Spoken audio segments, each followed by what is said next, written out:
people are exceptionally worried about where this is heading. And I'm not just talking about the military escalation between Israel and Gaza. These eruptions of violence between individual civilians on either side. This is a really worrying, upsetting, frightening, frankly, period. I'm Harry Fawcett, Al Jazeera's Jerusalem correspondent, and between us, after 4 years living in Israel-Palestine, these have been some of the most depressing days.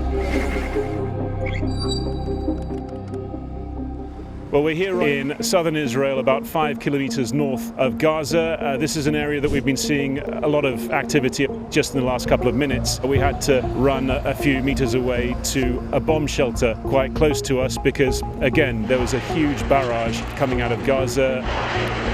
This sort of cycle of rocket attacks coming out of Gaza, interceptions very close to us as the Iron Dome tries to deal with the rockets coming out, and of course the airstrikes going in, and our colleagues inside Gaza telling us what the impact of those airstrikes have been. Israel has been ringing up residents and getting people to evacuate those buildings, and then we get the warning shots, what are sometimes known as taps, on the roof of that building, and then these buildings are just razed to the ground with airstrikes. انهار البرج انهار البرج انهار البرج. Safwat Al-Khaloud joins us live from outside the rubble of the Al Jazeera offices. Here in the background you could see my colleagues. We had to leave everything behind us, including our memories, including years of work. These are major buildings within the civilian infrastructure that are now just piles of rubble, clouds of dust. As far as Israel is concerned, they also house military facilities used by Hamas and other fighting factions, and this is a major sort of expression, I suppose, of Israel's air superiority, its military superiority, that it can do this kind of thing at will. We're seeing civilian deaths mounting inside Gaza in much greater number than we are inside Israel. I think you just have to use your eyes to see what is going on inside Gaza, and indeed the fear and terror going on inside civilian communities in Israel as well. Well, Jerusalem, it has been boiling for weeks, erupting in flashes of unrest and violence. A lot of it has been focused on the Ramadan month, the initial decision by the police to restrict access to an area outside Damascus Gate. It's really one of the main public squares in occupied East Jerusalem. And so then attention turned to a parallel issue of Sheikh Jarrah and a group of families who've been living there for generations. And now we have this Jewish corporation saying that they have proof that it is owned by Jews and that these people need to get out. There has been a long-running legal battle to try to prevent that from happening.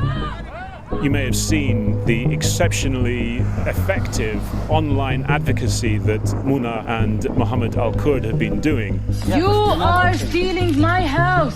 And if I don't steal it, someone else is going to steal it. When you talk to these people, they feel that they've been simply ignored and abandoned, and here they are in an occupied area, threatened with the loss of the home that they've been in for generations. When I think back to the end of April, there were TikTok videos going around of Palestinian-Israeli youths sort of slapping ultra-Orthodox. It didn't seem like it was going to take off in the way that it has now. There's a report from the town of Acre up in the north of Israel. A 37-year-old Jewish Israeli man was reported to be going out looking for some of his students. He was spotted by a Palestinian-Israeli group and he was beaten with stones and sticks. One of the most widely shared videos has been of a man in the city of Bat Yam. There was a group of young Jewish men on the street and they spotted him, decided that he looked like a Palestinian Israeli, and they just dragged him to the ground and started beating and kicking him. This is the kind of intercommunal, face-to-face, close-quarters violence that is now going on.